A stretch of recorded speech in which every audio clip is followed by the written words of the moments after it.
What's up, you guys? Welcome back to Diesel Creek. If you're new around here, my name's Matt. The focus of this video will be this gem that I just bought. This is my new $200 beater with a heater. That's right, you heard right. I just picked up this 99 Cherokee Sport, running, driving, four-wheel drive, and surprisingly solid for our area, for a mere $200.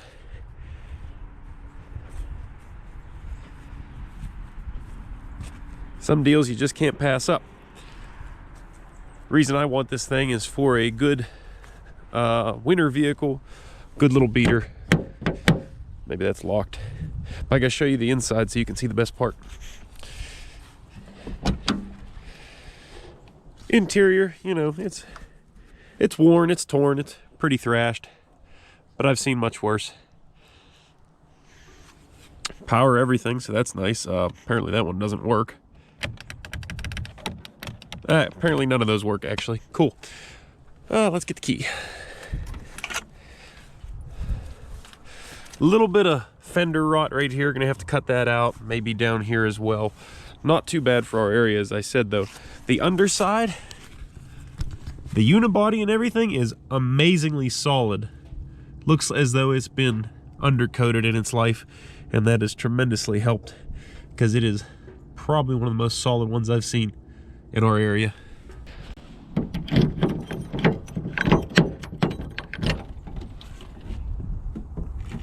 Here we go. The best part, for the $200 I gave for the vehicle, it also came with new shocks, new brakes, new pads, new U-joints, a thermostat, all kind of stuff. The guy said he bought it and was gonna have it installed, and he took it to get inspected, and they said, you don't need any of this stuff. So I got spare parts. Pretty happy about that. Pretty good tread left in the tires. Those will make it through winter. Fender, good on this side. A little crusty down here, not too bad. That plastic kind of harbors a lot of salt and stuff down there. And the last bad spot is right up here by this marker. Yeah, that's seen better days. But all in all, pretty solid for living up here in western Pennsylvania in the Rust Belt.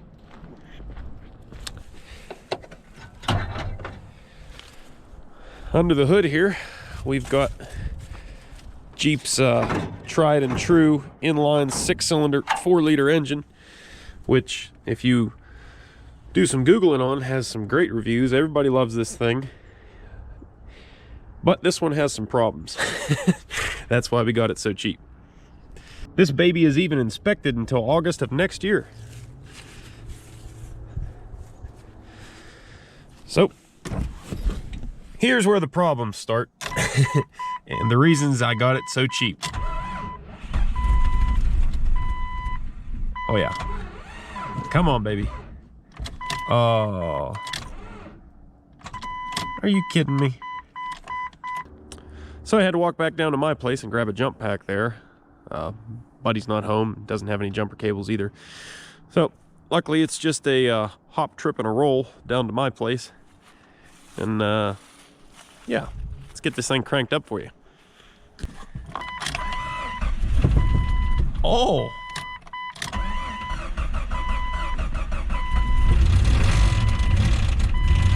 There's a delightfully fine racket for the engine to make. Can you hear that?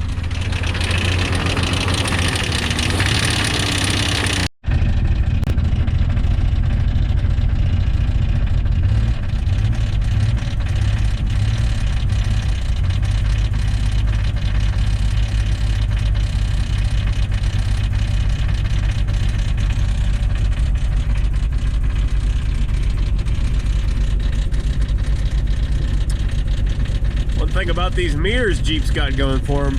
They make me look good. All right, this thing won't idle, so I had to pull the jumper pack off. Hopefully it's got enough juice to get cranked up and make it down the road here. Come on. There we go. Now don't stall.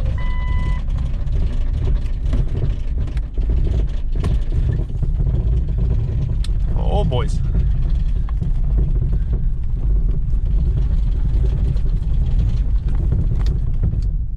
Ah, stalled out. Come on, you got one more in you? No. Darn it. Well, we can probably coast it from here. Yeah, we're good. We'll coast it in. Gonna need 2 hands though. I'll see you guys at the bottom. This is fine. Nothing's wrong. So we made her back here into the driveway at the garage. And I actually bought this thing from the guy a couple weeks ago. The reason I haven't brought it down here yet was because I needed some time to make that kind of room in here. There hasn't been a vehicle in this garage in probably 10 years. Also, had to scour Facebook Marketplace to come up with this bad boy. But more on that later. This baby's even got the tow package. The U-Haul tow package. All right, I'm gonna have to drive it in there with the hood open because I don't have somebody here to take that thing off after I get it running. Plus, I'll probably stall it 5 times trying to get it in there. It doesn't exactly have a lot of power right now.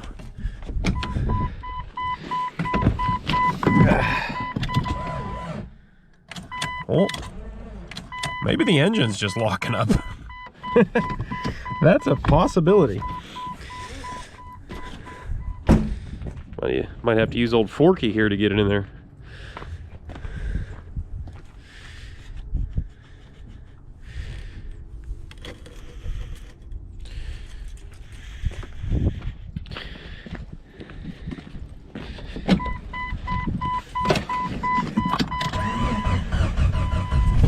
Oh no, she's got miles left in her. Bad connections, all that was.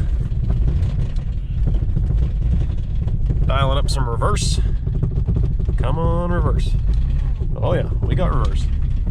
Oh, I'm gonna have to fix that mirror, I see. Oh, it died. Yep. See, there's, I called it. That's the first time. Probably gonna stall it 4 more times before I get it in there. Oh yeah.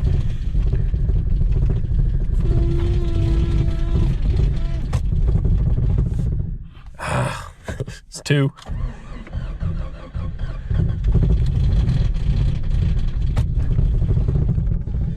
Ah, 3.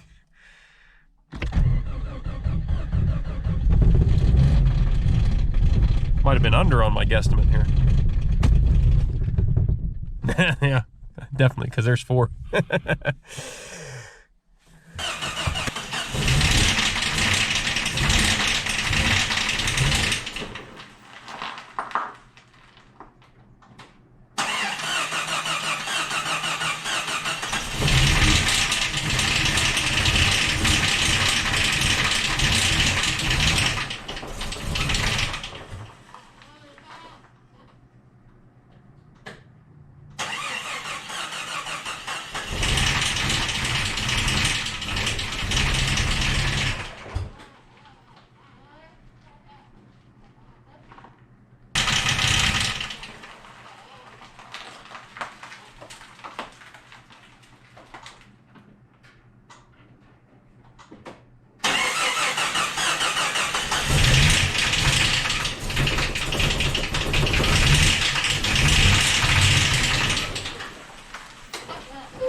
That's it. I'm calling it good. It's in here.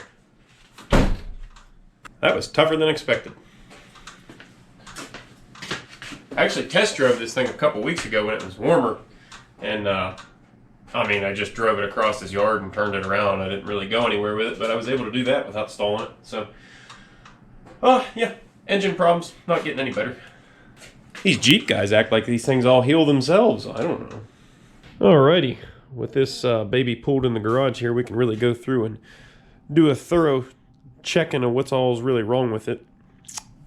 Plastic's evenly faded nicely.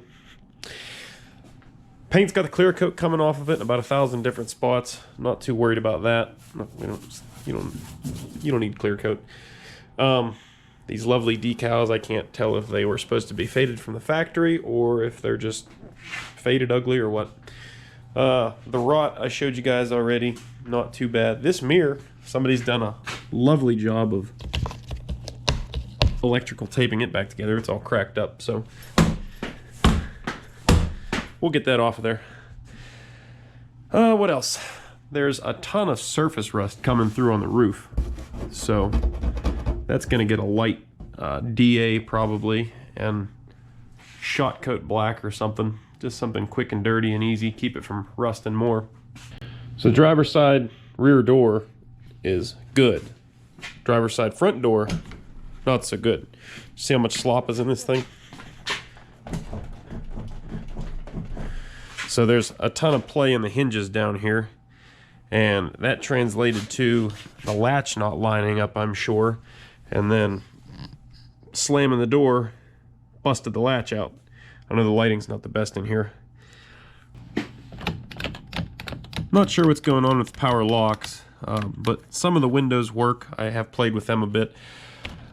I didn't play with the mirrors at all, but actually you can get this whole control panel on Amazon for like 15 bucks or 20 bucks, so not a real big deal. Might try to find a replacement driver's seat if I like this thing, because the springs are give out in the middle of it and you kind of sink down way into it. So it's got the redneck bucket seats installed. Yeah, that lines up nicely, huh? Passenger side not nearly as bad, doesn't have as much wear. The mirror's good. This door itself is good. Ooh, look at that, even still has power going to the old lock switch. So that's cool. It's got this window switch taped up too.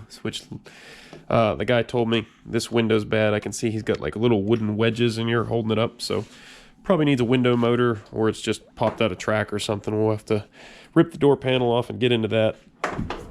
I'm not going to worry about any of this little stuff until I know we got a good running motor in it.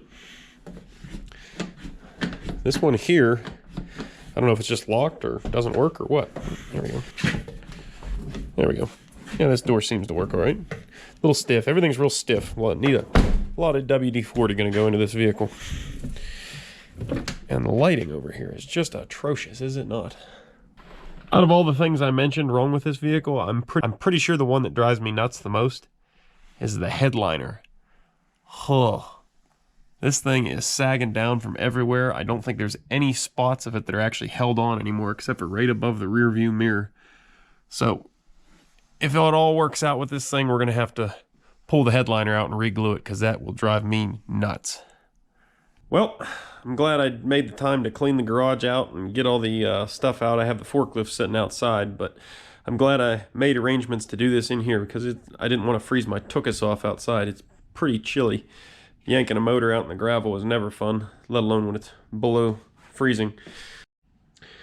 Now, before I yank this thing out of here, I was going to kill it officially, give it a good Viking send-off, since it's already clearly got a broken rod or something in there. I was going to just red line it until it completely scattered, but I'm certain that somehow that would have come up to bite me. So better to just get it in here and start working on it. This is the replacement motor I picked up here off a marketplace. I gave a guy 300 bucks for this thing, and he told me it has 10,000 miles on it, or thereabouts. And, you know, looking at it, I was like pretty skeptical. But after I got it in here in the garage, laid it over on its side here, I actually did find some sort of tag here. It looks like a reman tag. It says 5/17/2016 there. So I am thinking he might not be lying, or lying too much anyway. This thing probably is low miles. Whether 10,000 is realistic or not, I don't know. But hopefully it works out for us. There are some differences we have going on here though. This replacement engine is a year newer. This came out of a 2000 model, and it has got coil packs and the newer style ignition system on it. On our 99 here, we still have a distributor and all that fun stuff. So I'm gonna have to pull the distributor out of this one and stick it into this one, and we should be good.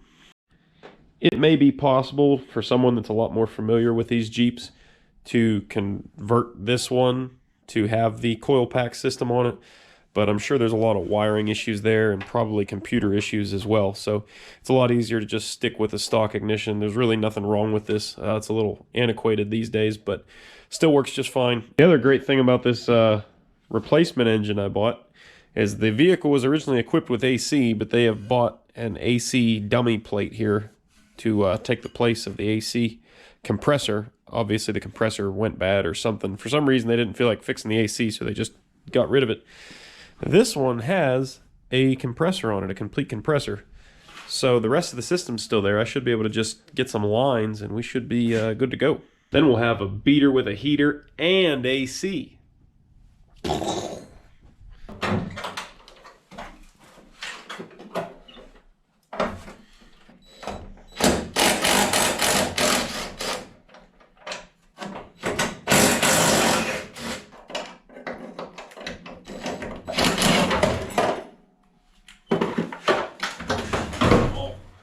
Up the good paint job here.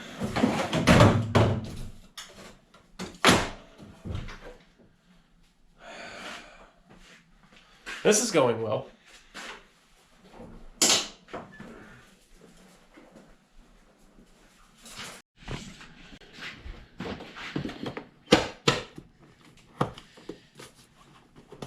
How do you work this doohickey? Oh, look at that. Seems like a Chrysler invention.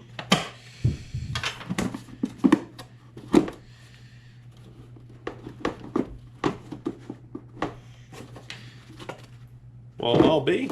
She looks pretty good. Gonna reuse that one for sure. A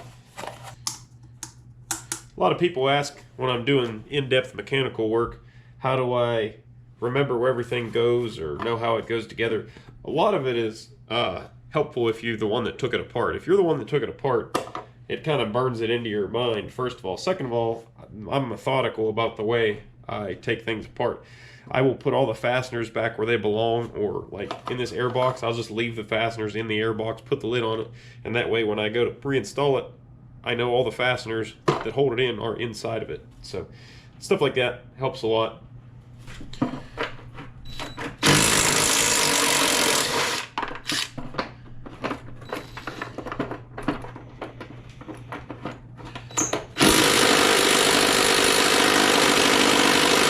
Ooh, doesn't like that one.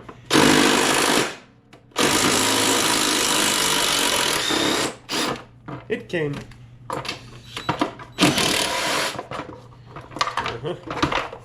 There we go. Now all the pieces, parts to the airbox system are in the airbox.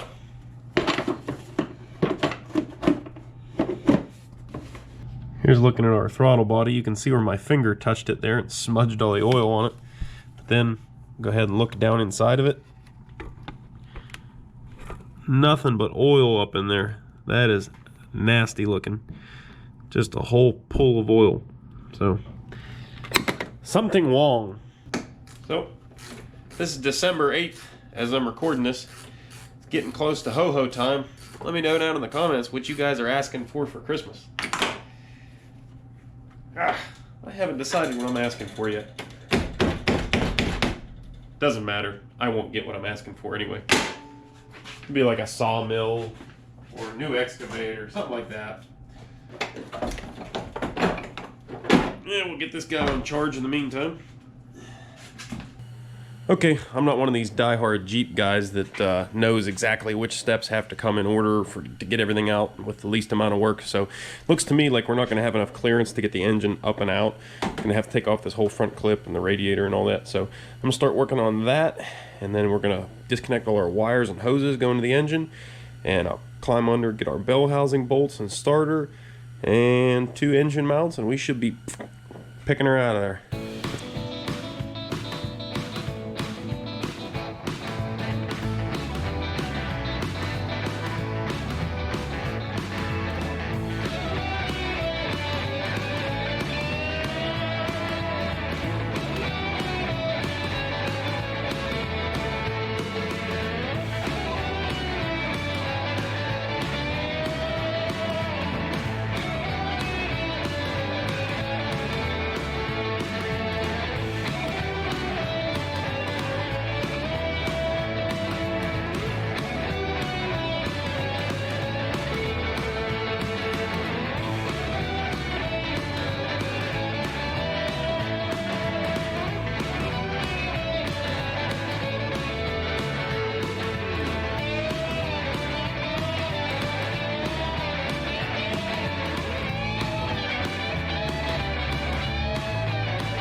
Well, that was an ordeal. I wanted to take you guys under there to show you the bell housing bolt removals, but realistically there was no way I could get my eyes in there and your eyes, so you just had to settle for watching me struggle. The top 2 bolts on the bell housing I still can't get access to, so what I think I'm going to have to do is pull the motor mount bolts, and that'll allow the engine to drop down, bringing the transmission with it, and I should be able to get to them from the top, I think, here.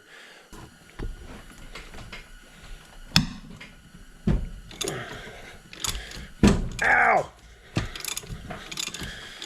Oh, if it ain't your knuckles, it's your elbow. Just bashed it off the fender. Luckily, these bolts here for the mounts are pretty easy to access. The only thing I'm worried about now is if the bolt is stuck in there in the rubber, which, knock on wood, it doesn't seem to be. Sometimes those things will gulp themselves into the tube inside of the mount, and you have a heck of a time getting them out of there. Oh yeah, look at that, success. Relatively easy even, knock on some wood. I shouldn't have said that till I had the other side out.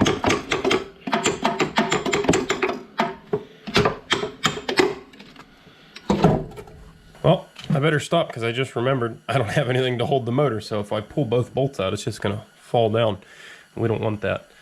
So I got to go ahead and rig up our engine stand and hook on there to take the weight of it so we can get the bolts out and then controlled lowering.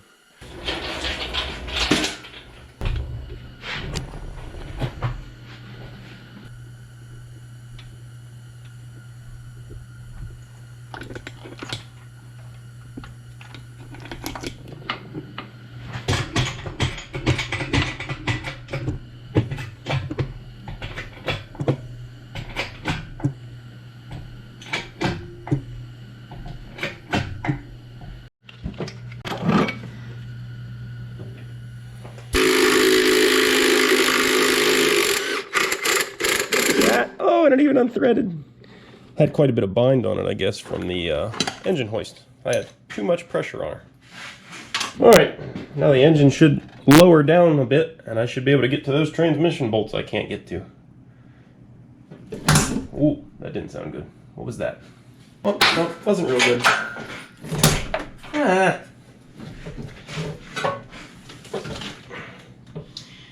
Yeah, well, not a total loss. One of the harness plugs was over here between the frame and the alternator. The alternator swung over and crunched it a bit. Hopefully I can still use it.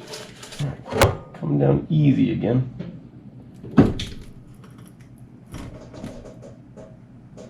All right. Well, that definitely helped, but I still can't even see the bolt on this side from up top here. I can see the other one a lot better.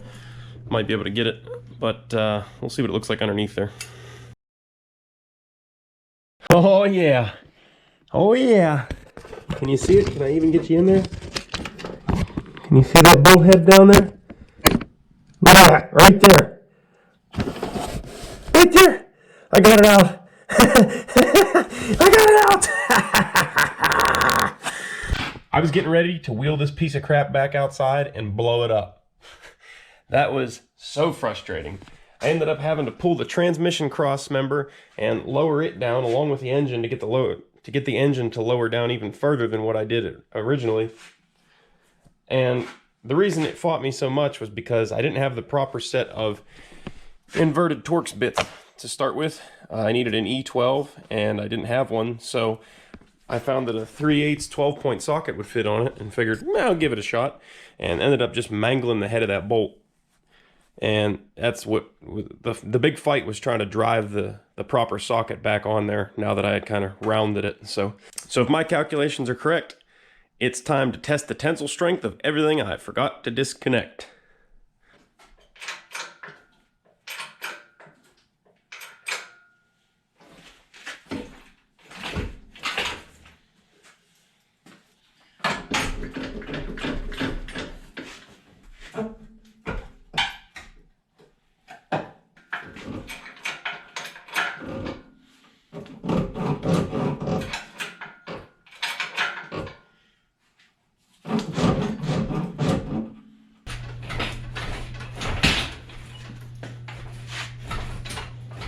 All right, I think we got it this time.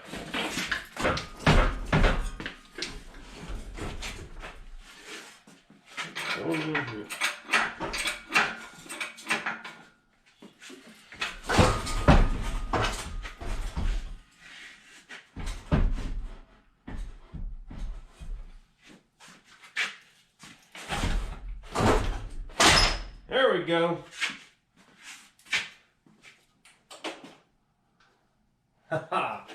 Hallelujah.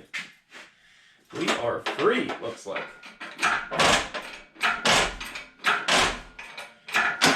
Yep.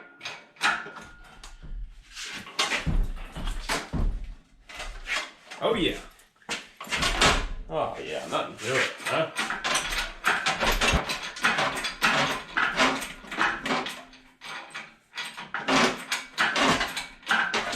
Clear. Heck yeah. Well, it wants to spin now.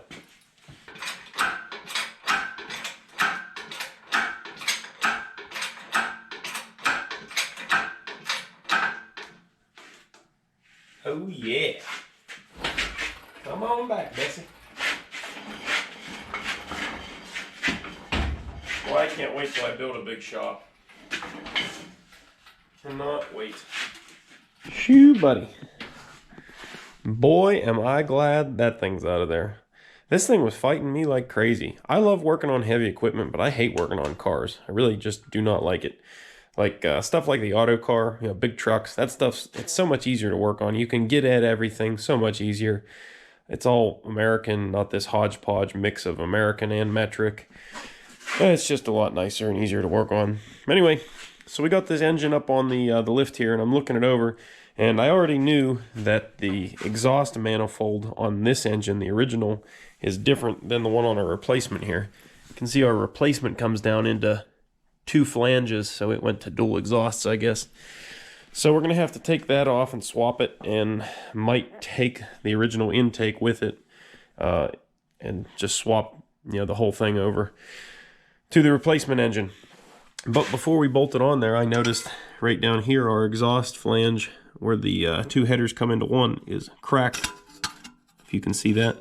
So we'll have to clean that up and buzz that up with a welder. We don't like exhaust leaks. Anyways, guys, that's it for this video. I wanted to make this one big long video, but it took me a lot longer to get the engine out than I had planned on, and now I'm waiting on some parts too. That motor mount that was bad, I'm waiting on those to come in, so I'm not going to be able to have this finished up so I can have a video out for you guys today. So stay tuned, and I'll be putting the next part of this up next week. Thanks for watching, guys. Later.